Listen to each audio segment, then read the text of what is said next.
नमस्कार, आप देख रहे हैं फ्रंटलाइन 24। मैं हूं आपके साथ साहिबा सिंह। बिहार की राजनीति इस समय अपने सबसे निर्णायक दौर में प्रवेश कर चुकी है।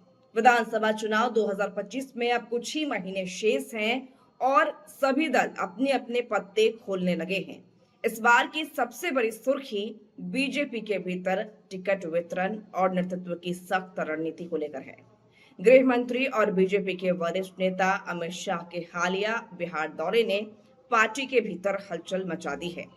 मिली जानकारी के अनुसार अमित शाह ने प्रदेश नेतृत्व के साथ कई दौर मैराथन बैठकें की हैं। इन बैठकों में न केवल चुनावी रणनीति पर विचार विमर्श हुआ, बल्कि कई दिग्गज नेताओं को कड़े संदेश भी दिए गए। कहा जा रहा है कि शाह ने टिकट बंटवारे में किसी भी प्रकार की लापरवाही न बरतने की हिदायत दी है।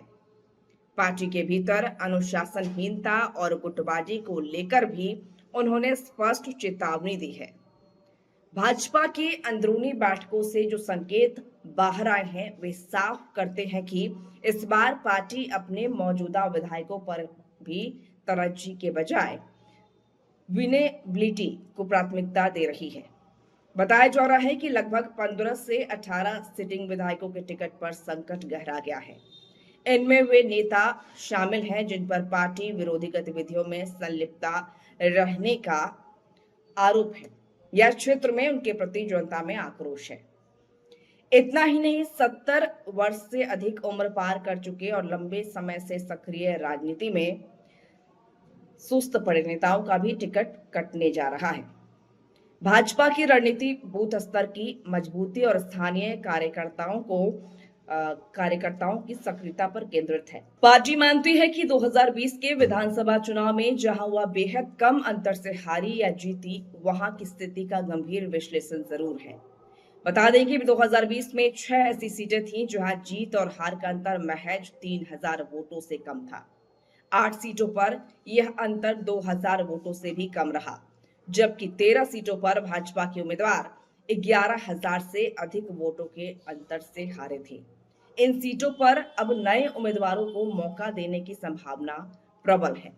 इसके साथ साथ भाजपा इस बार मध्य प्रदेश चुनाव मॉडल को अपनाने पर भी विचार कर रही है। इसका अर्थ है कि पार्टी मौजूदा विधायकों के बजाय पूर्व सांसदों या क्षेत्र में बेहतर पहचान रखने वाले नए चेहरों को टिकट दे सकती है। साथ ही महिलाओं और युवाओं को बड़े पैमाने पर मैदान में उतारने की योजना भी सामने आ रही है। माना जा रहा है कि शाह ने सीमांचल और मिथिलांचल क्षेत्रों में पार्टी की कमजोर पकड़ को लेकर भी चिंता जताई है। इन इलाकों में बूथ स्तर पर संगठन को मजबूत करने और कार्यकर्ताओं की सक्रियता बढ़ाने पर जोर दिया गया है। बैठकों के दौरान पार्टी के कई वरिष्ठ नेताओं को उनकी कार्यशैली और कमजोर प्रदर्शन को लेकर फटकार भी लगाई गई है। पार्टी के आंतरिक सर्वे में लगभग 2 दर्जन से अधिक विधायकों की नकारात्मक छवि सामने आई है।